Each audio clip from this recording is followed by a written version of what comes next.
Only those who have totally lived for other people's sake, absolutely selfless like God, can say this is, because the common good is more important. The fact is, we come with nothing and we go with nothing in terms of material terms. But in spiritual terms, we are always a spirit totally unaffected by whatever that's going on. And that's what Krishna told in the Gita. The Atma cannot be injured by a weapon, wet by water, dried by air, or burned by fire. We are the imperishable. But that is what we really are. So Baba has come to show us the way, but not do it for us. He says, I give you what you want, so that one day you will want from me what I have come to give you. So it's my experience. In the early days I got pampered. I got many, many wonderful gifts and many personal interviews and guidance. The latter 15, 20 years of nothing but absolute hardship, where everything that I really wanted, I couldn't get. In fact, all of my life it has been so. I never got what I wanted, given my limited understanding of life. And I used to be miserable. But what happens? I get something, I have no other choice. Either I kill myself or I accept it. After 30 years look back, 20 years look back, a simple answer. Had I got what I wanted, given my ignorance, I would have never achieved what I have achieved today. So there is a hand beyond all our understanding which we call God. But we have made God very minute according to our mindset. And therefore God himself has become a limited company thanks to our limited mind.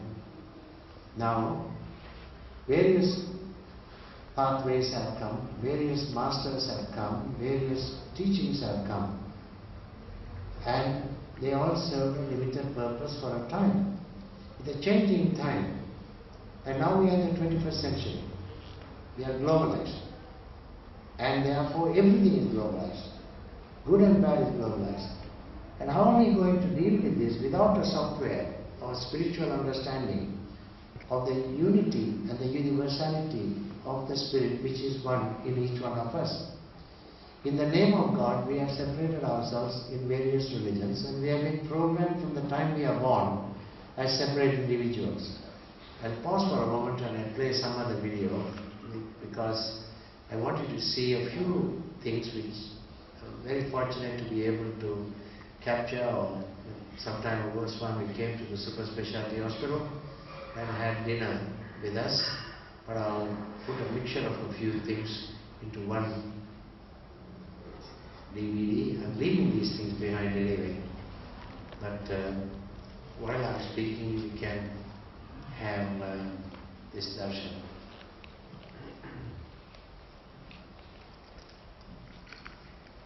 Baba used to visit the hospital frequently, especially some devotees, very dedicated to him, and they're having an operation, he'll go there and give them the blessing. And in this particular instance, he creates vibhuti, and then the devotee wants to take Pada Namaskar, and Baba says, no, you sit there and I will put my leg up on the bed and you can take the Pada Namaskar without having to get down from the bed. Anyway, I won't go into the video, I want to continue with my talk. So, many years, many things have happened in my life.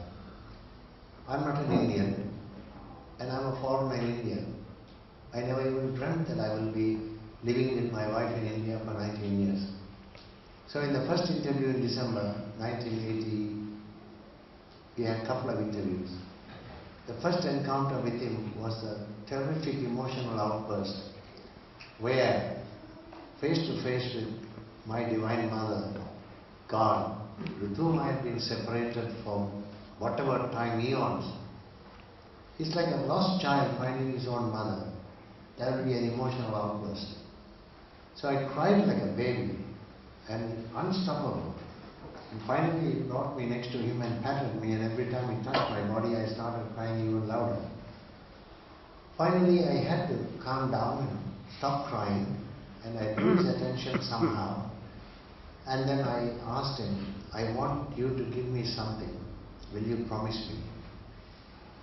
because I knew what I wanted in life. So he said, yes, promise. And he put his hand over my head 3 times. And I said, I want only you. I asked for it. I knew he's God. And what has he got to do? He has got to do everything possible to take away everything that's going to hold me back from being one with him. So I had many worldly wise disappointments or disasters. I won't go into all that. I have lost millions of dollars by people cheating me and my accountant and all that. But it didn't have any impact on me. My happiness was not indexed to money. At that time when I left Australia to go and live in India alone, my gross income was about $400,000 a year before tax. And my wife was a doctor too. And that money meant nothing. The greatest wealth we can have in this world is health and love and goodwill. Because this is the greatest wealth. If we can achieve that, we can lead a simple life and a fulfilled life too.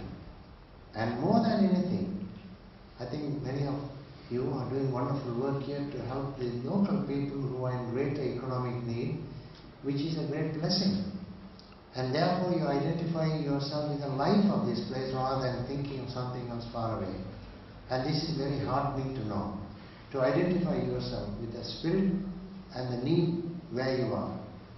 Because you gain your economic prosperity here, so you give back to the people what is here. This is the proper way of living.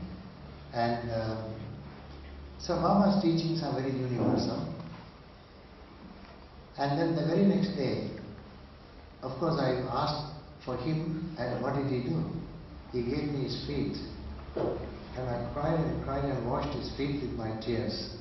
And perhaps that is the only abhishekam I have ever done in my life, because I am not a ritualist, because I have been drifting from country to country without any outer trappings. For me, God is only one, and that God absolutely formed as eternal principle. But we created the forms to connect with, and we sometimes have some masters who have taught us great things like Krishna, who gave the Gita and so on. But to separate God from us is going to be a difficult thing with passage of time. Because ultimately, each one of us is a living, moving, talking, singing, crying temple of God. Living. Not made a stone out of God, but now we are seeing the living presence of God in everything in creation. This is spirituality. Spirituality is far beyond whatever we have been conditioned to believe in duality, that God is separate from us. So the very next day he called us and he told me everything about my future and my wife. He said, after 10 years I have built a special... First he said, I have sent you to many countries to gain experience. I didn't understand that very much. And today I know that experience is to realize, first and foremost, I am a human being. Secondly, I am part of everybody in this world. Irrespective of race, religion, culture and tradition, the basic principle that I am a human being just as anybody else is. And if this fundamental principle is not understood, experienced and recognized, in separate individuality we may flounder a lot more and even, unfortunately, incur some unnecessary karma. We have the law of action and reaction, which is karma. In the West they call it the law of attraction. And there is no way any of us can escape that. We are quite happy to say we are scientists, and therefore every action has an equal and opposite reaction. But in life, you think any of us can get away with any action of ours which is born out of selfishness? It will come back. Because the universe has a perfect balance sheet. We can do anything in the world with good accountants and lawyers, or do some bad thing in the hospital and somehow have the medical council favor you and get away from a tribunal. But there is another tribunal which is here inside me, which is my own conscience. To live outside my conscience is a very dangerous thing.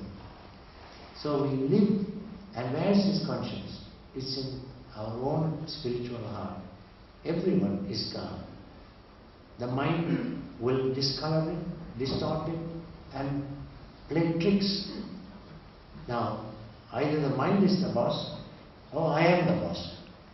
To learn that I am the boss, and the mind is my instrument, it cannot come overnight. From day one, from the time we are born, our ancestors, our family and friends, their operating system is the mind. And so I also developed a more and more powerful operating system called the mind, and completely overlook the operating system of the heart. If we can understand the computer language, every human being is running, powered by two parallel operating systems. The operating system of the head, which is driven by desires, ego, selfishness, attachment, cunning, competitive, etc., etc. Or the operating system of the heart, which wants that inner peace, to be fair by another, to do well in life but not at the expense of somebody else, this type of thing. So the heart must be the ruling factor and not over the head, not the other way. So if we are driven by the heart, which is a seat of conscience, most definitely from children up to grandparents can lead a very peaceful life, because a clear conscience, there is no softer pillow to sleep than a clear conscience. And therefore these gains and losses, you see, these are things that we don't easily understand. Whatever that is due to us in this life is already given. The illusion is that we think we are working for it and getting it. And this is what is called prarabdha karma, prapti. If there is no prapti for marriage, you will never get married, no matter how many people you come across. If you have no prapti for children, even a fertility clinic cannot get a baby for you, and you can't even adopt a child. This is what we call destiny. But the illusion is we want certain things and it happens, and we think we worked for it and got it, which is a big mistake, but it's a very, very big subject. You see, it's not easy. Many lifetimes of preparation has to go through for this awakening. And you are that very principle of love, of God, in this form. Now this is not easy to sell. Out of 7 billion human beings on planet Earth, we crossed the 7 billion mark around Christmas. The 7 billionth baby was born in India sometime around Christmas. I mean, our resources are depleting, population is increasing, consumerism is on the rise, competition is great. Now the fear of survival. Now what is to survive? How are we going to find that peace in a changing world which is beyond our control? Many dictators are coming in the world and destroying the place. I mean, I just come from Bolivia, we won't go into that. And you see in the BBC News, Assad in Syria, and Gaddafi had done his dance, and many others have come and gone. Is there anything in our control? Only one thing is in control, and that is we can choose to be happy. Now on this trip, I started on the 4th of May, I've been traveling non-stop, and today is my 55th day. Every day looks to me as if a fresh day has started. I've never traveled yesterday and before. That kind of energy, it is God's grace. And in Russia, you've got to be very careful, because you don't get a visa. You can get a tourist visa, and you've got to be a tourist, nothing else. But somehow, it was God's will. I ended up being invited to speak in a bilingual Russian school to the 17, 18-year-old children who were school leaving age. It was an amazing experience for me too, and they were very interested. I never had a captive audience like that. This is near the Ural area between Siberia and Ekaterinburg. And bilingual school, so they were able to understand English. I didn't need a translator. I asked a simple question: is there anybody here who wants to be unhappy? Nobody. Then I said, can you be happy always? All of them shook their head no. But one girl put the hand up. So I went to her and said, do you understand English? She said yes. You mean you are happy always regardless? He said yes. How can you be happy? I'm happy always. Don't you have problems? Yes, I have problems. So how can you be happy? Then she said, the outer problems are not in my control. So I don't want to be miserable. But I choose to be happy. What profound wisdom is that? Our health is affected. Our peace of mind is affected. Our sleep is affected. Because we are indexing our life to events around us which are not in our control entirely. Can you see this point? At the end of it, what is life worth? Fulfillment, peace, good health, goodwill, to be a good citizen, to be a trustworthy person that people will respect. Not that the ego wants respect. No, ego is not the way. But a person on whom somebody likes to be in close company. I mean, that's why we follow various saints and masters. Even having a picture in the house of a guru or a messiah or a saint. Because association. So this is the problem today. Because spirituality alone can teach us how to live with God 24 hours, 7 days a week. Otherwise, we delegate it to a particular time, in a particular place. And whatever we do is more like a, pardon my language, like a photocopying machine which is running for 1,000 years without any change. We live in a world that is dynamically changing. The values are changing, meaning the basic values won't change, but the circumstances are changing. So how to adapt ourselves to the change? Only spirituality can give, where we live with God, in God, for God, to God, by God, 24 hours, because everything in creation is God. There's nothing that can happen without God. Now this is Swami has dinner with us. It happened to be the tsunami day, 26th of December 2004.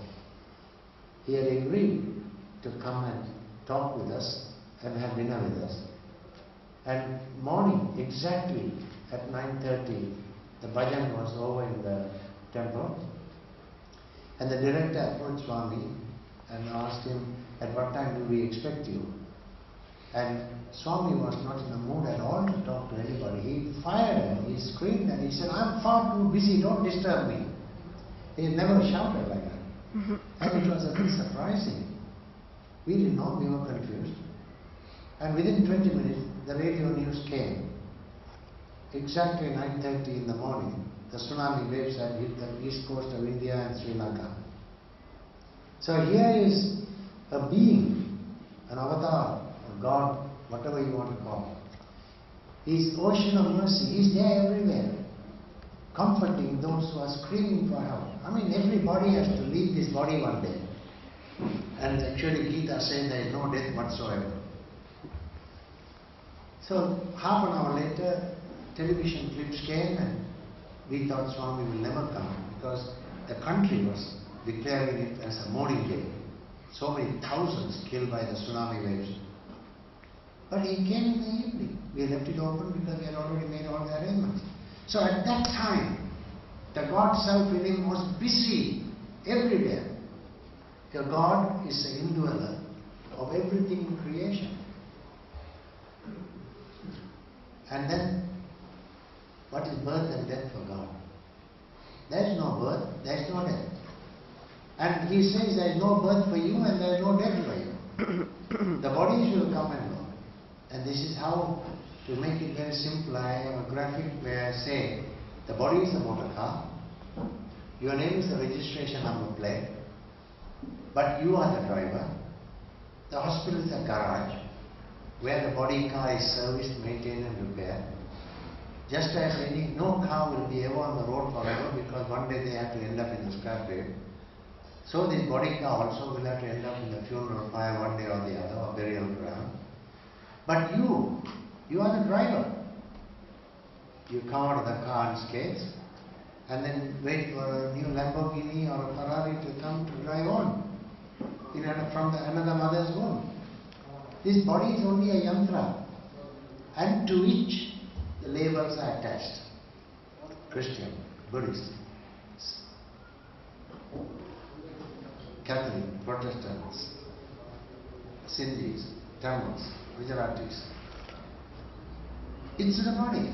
It's to our body, which has a name, language, culture, tradition, profession, house, property, bank balance, family, friends, etc. The body. And the truth is, you are not the body. You are that imperishable Atma. So therefore, in this rapidly changing world, without grace, we cannot take the big leap. But unfortunately, it's not a criticism. We have globalized ourselves in every field of life. But when it comes to God, we are stuck in a groove on a gramophone record. There's a little crack. And the needle is going round and round in the same groove. So with due respect, while it is necessary as a stepping stone, every religion, every philosophy is a stepping stone. But time is accelerating so fast, we will never find a peace of mind. That's why Karl Marx was very correct when he said all religions are opium of the masses. For a day it will stop us from crying, but the problem comes again the next day. Because there is no problem outside. There is no problem inside. I am my problem and I am my solution. That is the truth. We can't depend on anybody for our happiness. While we are, I'll play another video then. Can you give me 10-minute signal so that I can wind up? Because tomorrow we'll have a look at this one. But don't capture this video, please, because this is very private.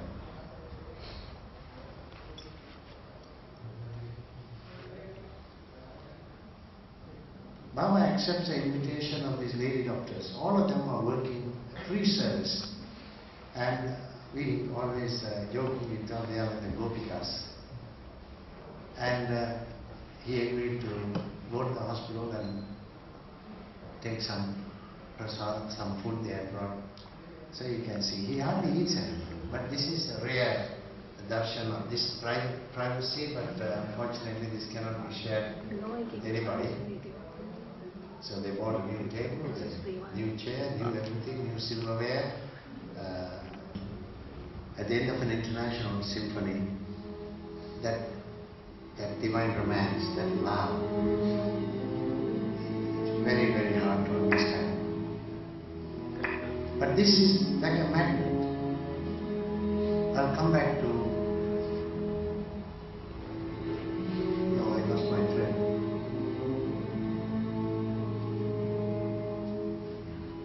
Anyway, yes. And then he started speaking. I will narrate it fully without interruption. And then it took 5 years of soul-searching, self-inquiry, validating with scriptures and with the grace of God to find the true meaning, which I like to share with you. He said, when you came to this world, I came with you. I'm always within you, above you, below you, around you. I have saved you from many dangers even when you did not recognize me.